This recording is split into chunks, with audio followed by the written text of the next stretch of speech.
बिस्मिल्लाहिर्रहमानिर्रहीम। अस्सलाम वालेकुम फ्रेंड्स। आज हमने जो है प्रॉक्सी चेंज का देखना था कि लास्ट टाइम हमारा जो प्रॉक्सी चेंज उसमें वॉइस का प्रॉब्लम हो गया था, तो उसको मैंने थोड़ा सा बताना और उसके बाद आपको बताना है मैक चेंजर का। एक्चुअली हमारे पास जो मैक चेंजर होता है वो हमारे पास इसलिए होता है ताकि हम जो है अपने आप को एनोनिमस रख सके नेटवर्क लेवल पे। जो आपका मैक चेंजर होता है ना, लाइक मैं यहाँ पे cmd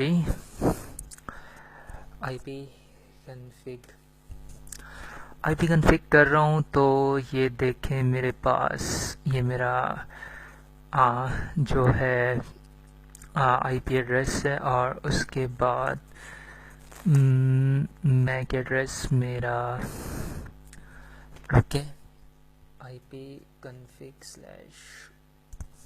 / all।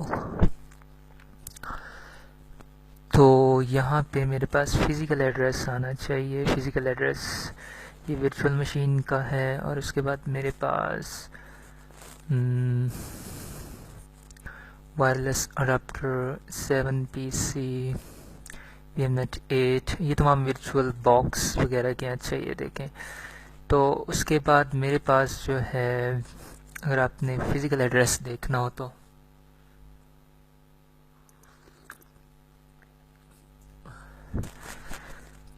यहाँ पे एक जगह फिज़िकल एड्रेस लिखा होगा, डिफ़ॉल्ट गेटवे डिफ़ॉल्ट, और ये देखें ये आपके फिज़िकल एड्रेस आ रहा है और उसके बाद ये क्या आ रहा है कि 6427375697 और 03। उसमें जो फर्स्ट 3 हमारे पास होते हैं वो जो हमारे पास मैन्युफैक्चरर होते हैं उसके लिए होता है, और उसके बाद के जो हमारे पास नेटवर्क आइडेंटिफायर के लिए होते हैं, होस्ट के लिए। तो ये बेसिकली आपको जो है जो हमारा राउटर होता है वो मैक एड्रेस पे डाटा सेंड करता है। ठीक है, लाइक आपके पास मैक स्पूफिंग वगैरह होती है, टेक्निक्स होती है हैकिंग की, कि आप किसी के कंप्यूटर का डेटा जो अपने उस पर देखते हैं। अगर आप में से किसी को स्निफिंग का आइडिया हो तो स्निफिंग पे ये होता है कि हम जो अपना होस्ट होता है उसको एज राउटर शो करवा रहे होते हैं, और डीएनएस और डीएनएस स्पूफिंग भी होती है, और उसके बाद मैक एड्रेस स्पूफिंग होती है। तो जितने भी डेटा होता है वो हमारे कंप्यूटर पे आ रहा होता है। अच्छा, ये जो हमारा मैक एड्रेस होता है ये सिर्फ नेटवर्क लेवल पे होता है, मतलब कि वैन पे नहीं जाता, लैन पे जाता है। ठीक है, तो इससे बंदा ट्रेस हो सकता है कि इस नेटवर्क पे कौन सा वाला कंप्यूटर। आईपी एड्रेस तो चेंज होता रहता है लेकिन ये फिजिकल एड्रेस चेंज नहीं होता। ठीक है, ये प्रिंटेड होता है आपकी डिवाइस के ऊपर। तो हम देखें कि हम इसको कैसे चेंज कर सकते हैं। तो फर्स्ट हम देखते हैं प्रॉक्सी चेंज को, कि हमारे पास लास्ट टाइम प्रॉक्सी चेंज रह गया था। तो जब भी आपने प्रॉक्सी चेंज यूज़ करना है ना, तो आपने देखना कि आपकी तोर सर्विस जो है वो चलनी चाहिए।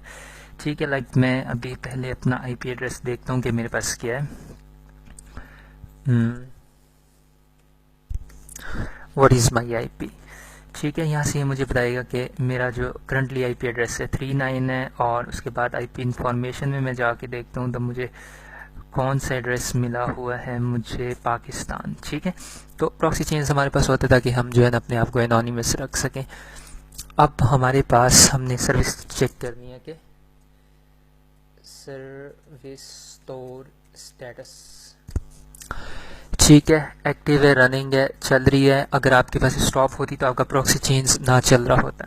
ठीक है, तो आपने ये करना है कि जो प्रॉक्सी चेंज होते हैं ना उसको पहले कॉन्फ़िगर कर लेना। मैंने लास्ट टाइम आपको बता दिया था।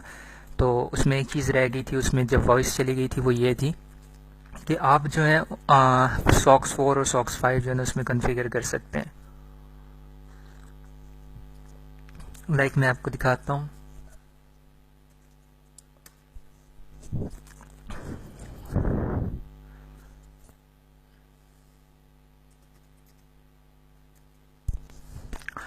आपके पास फ्री प्रॉक्सी लिस्ट होगी, आपने क्या करना है, ये वाली लिस्ट उठा लेनी है, कहीं से भी आप उठा लें। अगर आपके पास कोई अच्छी लिस्ट हो, ये सॉक्स लिस्ट, आपने फिर उसके बाद क्या करना है कि आपने नैनो ईडीसी और प्रॉक्स,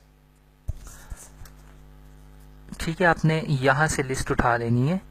यानी जो भी होगा, और उसको आपने यहाँ पे लिख लेना है। ठीक है, यहाँ पे जब आप लिख लेंगे मतलब किन वाले आईपी एड्रेसेस को, ये जो आपके पास SOX 4.5 आ रहा है, तो ये KZ, काजिकिस्तान और चाइना, ये वो, तो जो आप आईपीज वगैरह उठाएंगे तो ये आपने यहाँ पे लिख देना है, और फिर वो ही आपको उसी कंट्री का आईपी आपको मिल जाएगा। ठीक है, यहाँ पे आपने लिख देना। लेकिन मैं आपको सिर्फ प्रॉक्सी चेंज का बता देता हूँ कि वो कैसे आपने यूज़ करनी है, क्योंकि लास्ट टाइम वॉइस जो है ना वो ऑफ हो गई थी। उसके बाद आपने ये करना है, प्रॉक्सी चेंज firefox duckduckgo.com, मतलब यहाँ पे आपने वो साइट लिखनी है जो आपके पास यूज़ होनी है। ठीक है, तो यहाँ पे इसमें भी ये ओपन होता रहेगा, क्योंकि हम प्रॉक्सी यूज़ कर रहे हैं तो ये ज़रा सा देर लेता है। ठीक है, तो इसमें आपने डायरेक्ट में DNS लीक्स देख लेता हूँ, इसने भी वही, यहाँ से भी हमने वही ओपन करना था। तो मैं डायरेक्ट DNS लीक्स, इस वक्त ये हमारा जो ब्राउज़र है वो प्रॉक्सी चेंज के थ्रू यूज़ हो रहा है। ये देखें, ये आपके पास टाइम आउट आ रहा है, डिनाइड, ये इसलिए आ रहा है क्योंकि कनेक्शन स्लो हो जाता है।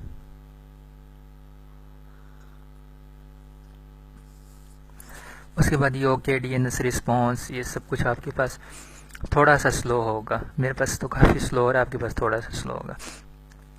ये देखिए, मुझे फ्रांस का IP एड्रेस मिला हुआ है। ठीक है, लेकिन जब मैं इसका एक्सटेंडेड टेस्ट करूंगा तो फिर देखते हैं कि हमें DNS कहाँ का दे रहा है, पाकिस्तान का दे रहा है या आपको जो है ये कहीं और का दे रहा है। आई थिंक पाकिस्तान का देगा ही। ठीक है, तो फिर आपने कॉन्फ़िगर करने के लिए मैंने वीडियो बनाई हुई थी कि आपने ओपन DNS कैसे यूज़ करने। तो आज हमने क्या देखना है, आज हमने देखना है ये UK का मिला हुआ है। ठीक है, लेकिन समटाइम्स आपके पास होगा पाकिस्तान का मिलेगा, तो फिर आपने ओपन DNS यूज़ करना है इसके लिए। अब हमने मैक चेंजर यूज़ करना है, तो देखते हैं मैक चेंजर को, क्लियर। और उसके बाद आपने MAC changer, I think help देखते हैं पहले इसकी क्या कह रहा है। HV version, print version and exit show. अच्छा, पहले मैं देखता हूँ कि हम मेरे पास जो है करंट क्या है। तो कह रहे कि जब -S करेंगे तो शो करवा देगा, -S। Use MAC changer option device, sorry. उसके बाद हमने क्या करना, ETH0। ठीक है, ETH0 क्यों कर रहा हूँ ये मैं आपको दिखाता हूँ। Ctrl+Shift+T करें और आप करें इफ कन्फिग करेंगे तो WLAN 0 हमारा वायरलेस कार्ड होता है, लेकिन ये हमारा ईथरनेट यूज़ हो रहा है। ठीक है, क्योंकि हमारे पे IP एड्रेस इसको मिला है, तो हमने मैक एड्रेस भी ये देखें, ये HW एड्रेस, हार्डवेयर एड्रेस इसको कह रहा है। ठीक है, तो आप इसमें देखेंगे 0800 080027, ये पहले 3 जो होती हैं हमारे पास कैमडस कंप्यूटर सिस्टम, ये इस मैन्युफैक्चरर का करंट भी है, परमानेंट भी है। तो अब हम क्या करते हैं, हम कहते हैं कि हमारा मैक एड्रेस जो है वो चेंज करो, किससे होगा, रैंडम R से, I think set fully random MAC. अच्छा, तो हम क्या करेंगे, मैक चेंजर, और यहाँ S की जगह कर देंगे R। अब अगर हम करें तो कह रहे could not change MAC address interface और इनसफिशिएंट परमिशन और रिसोर्स बिजी।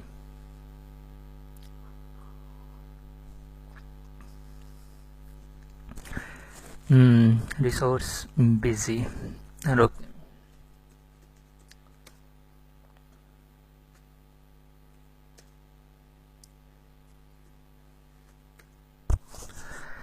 अच्छा, ये नहीं कर रहा क्योंकि अभी जो है हम करते हैं इफ config ETH0 डाउन।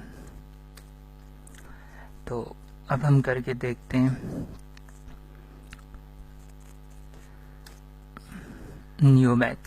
ठीक है, एक्चुअली वो इसलिए कर रहा था, को कह रहा था कि आपका जो एड्रेस है वो करंटली यूज़ हो रहा है। तो मतलब ये इसी तरह हो गया है कि आप एक काम हो रहा है और उसने तब होना है जबकि वो रुकेगा, उसके बाद नेक्स्ट स्टेप होगा। तो हम काम की ड्यूरिंग उसे कह रहे थे कि ये एड्रेस चेंज कर दो, मतलब कि एक कार चल रही है और आप उसे कह रहे हो, ड्राइवर को कह रहे हो कि इसमें से जंप मार दो। तो जाहिर है पहले वो कार रोकेगा और उसके बाद ही जंप करेगा। तो सेम हमारे पास वो ये कह रहे हैं कि न्यू मैक एड्रेस जो है करंट भी हमारे पास न्यू में। अब आप देखें आपके पास मैक एड्रेस क्या आएगा, मैक एड्रेस SETH0। तो करंट आपके पास 12 ये जो आपको मिला हुआ है, ठीक है, ये है। अब आपके पास ये मैक एड्रेस शो होगा। आप करें इफ कन्फिग करें तो आपके पास शो ही नहीं हो रहा। तो आप क्या करेंगे, इफ कन्फिग ETH0 अप, कि अब इसको चला दो। अब मैं इफ कन्फिग करता हूँ तो ये मेरे पास आ गया, और उसके बाद 1284EC ये जो हमारे पास IP एड्रेस मिला हुआ था, करंट मैक एड्रेस जो अब हमारे पास न्यू मिला हुआ है 1284EF। तो यहाँ पे अगर हम देखें तो हमारे पास क्या है 1284EF, ठीक है। ये हमारे पास इस तरह हम मैक एड्रेस चेंज करते हैं।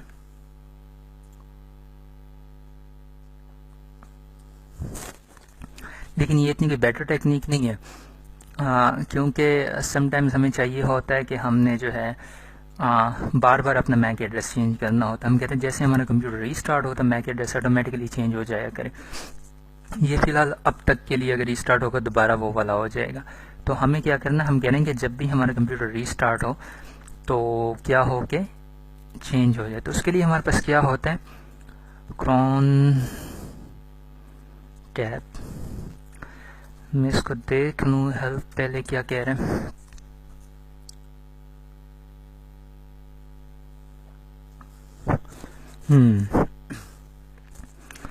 तो अब इसमें हमने कहना एडिट यूजर्स वगैरह, crontab, list of user, crontab हमें लिस्ट नहीं चाहिए, हमने सिर्फ करंट यूजर के लिए करना है। तो मैं करूँगा क्रोन टैब और -E। जब इसको क्लिक कर दूंगा तो ये देखें ये मेरे पास आ गया, ठीक है। अब आपने इन सब को पढ़ लेना कि बेसिकली ये क्या चीज़ है। मैं तो डायरेक्ट जो है इसको वो करूँगा, यूज़ करूँगा। ये देखिए मैंने ऑलरेडी ये आपके पास कमांड नहीं लिखी होगी, ठीक है, ये वाली कमांड आपके पास नहीं लिखी होगी। तो आपने क्या करना है, @reboot मैक चेंजर, ये मैंने अपने लिए पहले लगाई हुई थी कि मैं इसको यूज़ करता था मशीन को, तो मैंने उस पर्पज़ के लिए लगाई है। अब जब आप मैक चेंजर करेंगे और उसके बाद करेंगे क्रोन टैब नहीं करेंगे, आप मैक चेंजर करेंगे, मैक चेंजर -RETH0।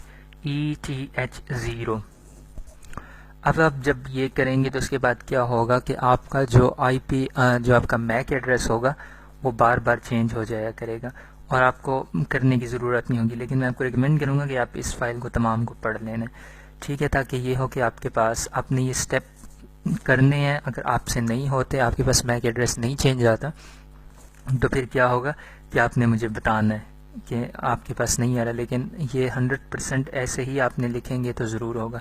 जिन जिन स्टेप्स का मैंने कहा है वो तमाम करें।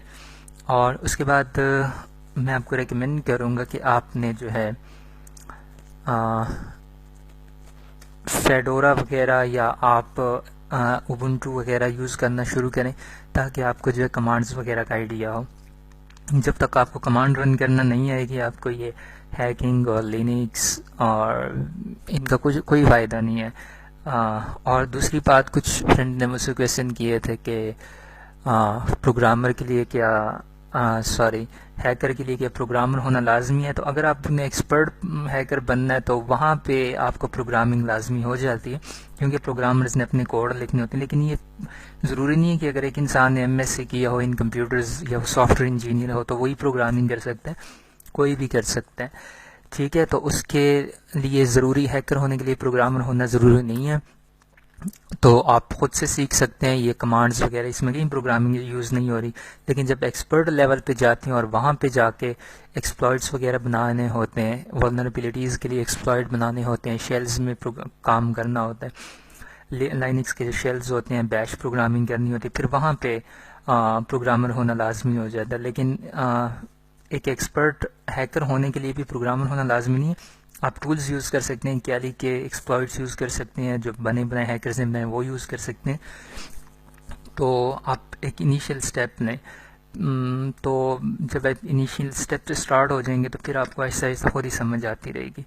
ठीक है, तो अब आप देख सकते हैं कि हम अपना अगर मैक एड्रेस देखें तो मैं कहता हूँ इफ config और उसके बाद मैं इसको कहता हूँ ETH0